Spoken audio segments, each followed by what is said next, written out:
وصل على محمد وآل محمد اللهم صل على ಅಸ್ಸಲಾಮು ಅಲೈಕುಂ ವರಹಮತುಲ್ಲಾಹಿ ವಬರಕಾತು. ಬಿಸ್ಮಿಲ್ಲಾ ವಲ್ಹಮ್ದುಲಿಲ್ಲಾ ವಸ್ಸಲಾತು ವಸ್ಸಲಾಮು ಅಲಾ ಅಶ್ರಫಿಲ್ ಮುರ್ಸಲೀನ್ ವ ಅಲಾ ಆಲಿಹಿ ವಸ್ವಹ್ಬಿಹಿ ಅಜ್ಮഈನ್. ಅಮ್ಮಾ ಬಾದ್. ನಿಮಗೆ ಬೀಟ್ರೂಟ್ ಇಷ್ಟವೇ? ಹಾಗಿದ್ದರೆ ಪ್ರವಾದಿ ಸ್ವಲ್ಲಲ್ಲಾಹು ಅಲೈಹಿ ವಸಲ್ಲಮರು ಹೇಳಿದ್ದೇನು ಗೊತ್ತೇ? ಬೀಟ್ರೂಟ್ ಇಷ್ಟಪಡುವಂತಹ ವ್ಯಕ್ತಿಗಳಿಗೂ ಅದೇ ರೀತಿ ಇಷ್ಟಪಡದಂತಹ ವ್ಯಕ್ತಿಗಳಿಗೂ ಇರುವಂತಹ ಒಂದು ಸಂದೇಶವಾಗಿದೆ. ಇಮಾಮ್ ಅಬೂ ದಾವೂದ್ ರಲಿಯಲ್ಲಾಹು ಅನ್ಹು ರವರು ವರದಿ ಮಾಡಿದಂತಹ ಹದೀಸ್ ಅನ್ ಉಮ್ಮಿಲ್ ಮುನ್ಜಿರಿ ಬಿಂತಿ ಕೈಸಿಲ್ ಅನ್ಸ್ವಾರಿ ರಲಿಯಲ್ಲಾಹು ಅನ್ಹಾ ರವರಿಂದ ನಿವೇದನೆ. ಕಾಲತ್ ಮಹದಿಯವರು ಹೇಳುತ್ತಾರೆ, ದಖಲ ಅಲಯ್ಯ ರಸೂಲುಲ್ಲಾಹಿ ಸ್ವಲ್ಲಲ್ಲಾಹು ಅಲೈಹಿ ವಸಲ್ಲಂ ವ ಮಅಹು ಅಲಿಯುನ್ ಅಲೈಹಿಸ್ಸಲಾಂ. ನನ್ನ ಮನೆಗೆ ಪ್ರವಾದಿ ಸ್ವಲ್ಲಲ್ಲಾಹು ಅಲೈಹಿ ವಸಲ್ಲಮರು ಅದೇ ರೀತಿ ಅವರ ಜೊತೆ ಅಲಿ ರಲಿಯಲ್ಲಾಹು ಅನ್ಹುರವರು ಒಟ್ಟಿಗೆ ಬಂದರು. ವ ಅಲಿಯುನ್ ನಾಕಿಹುನ್. ಖಂಡಿತವಾಗಿಯೂ ಅಲಿ ರಲಿಯಲ್ಲಾಹು ಅನ್ಹುರವರು ಒಂದು ರೋಗ ಬಂದು ಅದರಿಂದ ಶಮನ ಹೊಂದುತ್ತಾ ಇರುವಂತಹ ಒಂದು ಸಮಯವಾಗಿತ್ತು. ಅದು ಪೂರ್ಣವಾಗಿ ಶಮನ ಹೊಂದುತ್ತಾ ಇರುವಂತಹ ಒಂದು ಸಮಯ. ಹಾಗೆ ಪ್ರವಾದಿ ಸಲ್ಲಲ್ಲಾಹು ಅಲೈಹಿ ವಸಲ್ಲಮರು ಅಲಿ ರಲಿಯಲ್ಲಾಹು ಅನ್ಹುರವರು ನನ್ನ ಮನೆಗೆ ಬಂದು, ವಲನ ದವಾಲಿ ಮುಅಲ್ಲಕತುನ್, ನಮ್ಮ ಮನೆಯಲ್ಲಿ ಖರ್ಜೂರವನ್ನು ಅಂದರೆ ಪೂರ್ತಿಯಾಗಿ ಹಣ್ಣಾಗದಂತಹ ಖರ್ಜೂರವನ್ನು ಮನೆಯಲ್ಲಿ ತೂಗಿ ಇಡಲಾಗುತ್ತದೆ. ಮನೆಗೆ ಬಂದಂತಹ ಅತಿಥಿಗಳು ಅದರಿಂದ ಹಣ್ಣಾದಂತಹ ಖರ್ಜೂರವನ್ನು ತೆಗೆದು ತಿನ್ನುವಂತಹ ಒಂದು ರೀತಿ. ಅರಬಿಗಳ ಮನೆಗಳಲ್ಲೆಲ್ಲ ಹಳೆ ಕಾಲದಲ್ಲಿ ಆ ರೀತಿಯಾದಂತಹ ಒಂದು ಸಂಪ್ರದಾಯ ಇತ್ತು. ಪೂರ್ತಿಯಾಗಿ ಹಣ್ಣಾಗದಂತಹ ಖರ್ಜೂರವನ್ನು ತಂದು ಅದನ್ನು ಅದೇ ರೀತಿ ಮನೆಯಲ್ಲಿ ಕಟ್ಟಿ ಹಾಕುವಂತಹ ಸ್ವಭಾವ. ಅದರಿಂದ ಮನೆಗೆ ಬಂದಂತಹ ಅತಿಥಿಗಳು ಹಣ್ಣಾದಂತಹ ಖರ್ಜೂರವನ್ನು ಬೇಕಾದಷ್ಟು ತೆಗೆದು ತಿನ್ನಬಹುದು.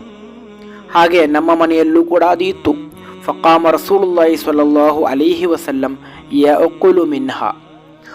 ಇದನ್ನು ಕಂಡಂತಹ ಪ್ರವಾದಿ ಸ್ವಲ್ಲಲ್ಲಾಹು ಅಲೈಹಿ ವಸಲ್ಲಮರು ಅದರಿಂದ ಖರ್ಜೂರವನ್ನು ತೆಗೆದು ತಿಂದರು.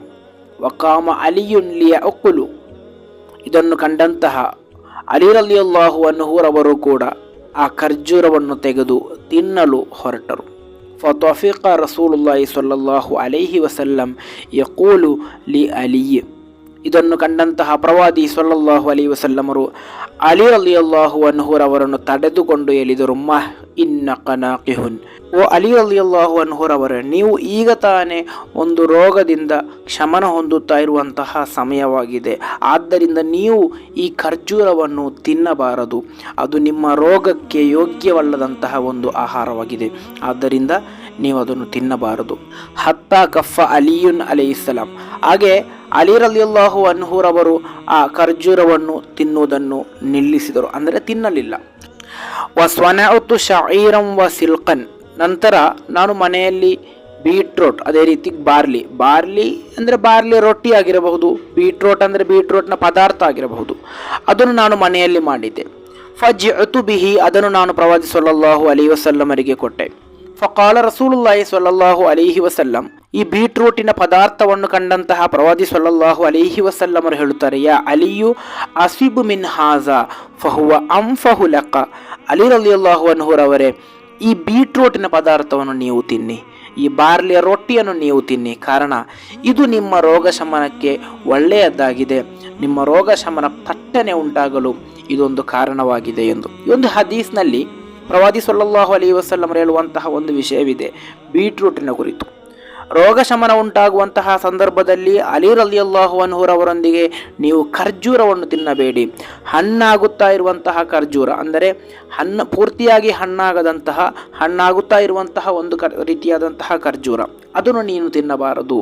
ಅದು ನಿನ್ನ ರೋಗಕ್ಕೆ ತೊಂದರೆಯನ್ನುಂಟು ಮಾಡಲಿದೆ. ಅದೇ ರೀತಿ ರೋಗ ಶಮನ ಥಟ್ಟನೆ ಉಂಟಾಗಲು ಕಾರಣವಾಗುವಂತಹ ಬೀಟ್ರೂಟನ್ನು ನೀನು ತಿನ್ನು ಎಂದು. ಸಾಮಾನ್ಯವಾಗಿ ನಮ್ಮಲ್ಲಿ ಬೀಟ್ರೂಟ್ ಇಷ್ಟಪಡುವಂತಹ ವ್ಯಕ್ತಿಗಳಿದ್ದಾರೆ, ಇಷ್ಟಪಡದಂತಹ ವ್ಯಕ್ತಿಗಳಿದ್ದಾರೆ. ಖಂಡಿತವಾಗಿ ಪ್ರವಾದಿ ಸ್ವಲ್ಲಲ್ಲಾಹು ಅಲೈಹಿ ವಸಲ್ಲಮರು ಬೀಟ್ರೂಟ್ ಹಣ್ಣು ತಿಂದಿದ್ದಾರೆ. ಮಾತ್ರವಲ್ಲ, ಅಲಿ ರಲಿಯಲ್ಲಾಹು ಅನ್ಹುರವರೊಂದಿಗೆ ಅದನ್ನು ತಿನ್ನಲಿಕ್ಕೋಸ್ಕರ ಪ್ರೇರೇಪಿಸಿದ್ದಾರೆ. ಆದ್ದರಿಂದ ಈ ಬೀಟ್ರೂಟ್ನಿಂದ ಅನೇಕ ಆರೋಗ್ಯಕರವಾದಂತಹ ಗುಣಗಳು ನಮಗೆ ಇದೆ. ರಕ್ತ, ಅದೇ ರೀತಿ ಹೃದಯದ ಸಂಬಂಧಿತ ಅನೇಕ ಸಮಸ್ಯೆಗಳಿಗೆ ಆ ಒಂದು ಬೀಟ್ರೂಟ್ ನಮಗೆ ಪರಿಹಾರವಾಗಿದೆ. ಆದ್ದರಿಂದ ನಾವು ನಮ್ಮ ತರಕಾರಿಯಲ್ಲಿ ಬೀಟ್ರೂಟನ್ನು ಜಾಸ್ತಿಯಾಗಿ ತಿನ್ನುವಂತಹ ಸ್ವಭಾವ ನಮಗಿರಲಿ. ಅದರಿಂದ ಆರೋಗ್ಯಕರವಾದಂತಹ ಅನೇಕ ಗುಣಗಳು ನಮಗೆ ಸಿಗಲಿದೆ. ಈ ರೀತಿ ಪ್ರವಾದಿ ಸಲ್ಲಲ್ಲಾಹು ಅಲೈಹಿ ವಸಲ್ಲಮರು ಇಷ್ಟಪಟ್ಟಂತಹ ತರಕಾರಿ, ಹಣ್ಣುಗಳು, ಅದೇ ರೀತಿ ಪದಾರ್ಥಗಳ ಕುರಿತು ಇನ್ಶಾ ಅಲ್ಲಾಹ್ ಮುಂದಿನ ತರಗತಿಯಲ್ಲಿ ನಮಗೆ ತಿಳಿಯೋಣ. ಅಲ್ಲಾಹನು ತೌಫೀಕ್ ನೀಡಿ ಅನುಗ್ರಹಿಸಲಿ. ಅಸ್ಸಲಾಮು ಅಲೈಕುಂ ವರಹಮತುಲ್ಲಾಹಿ ವಬರಕಾತು.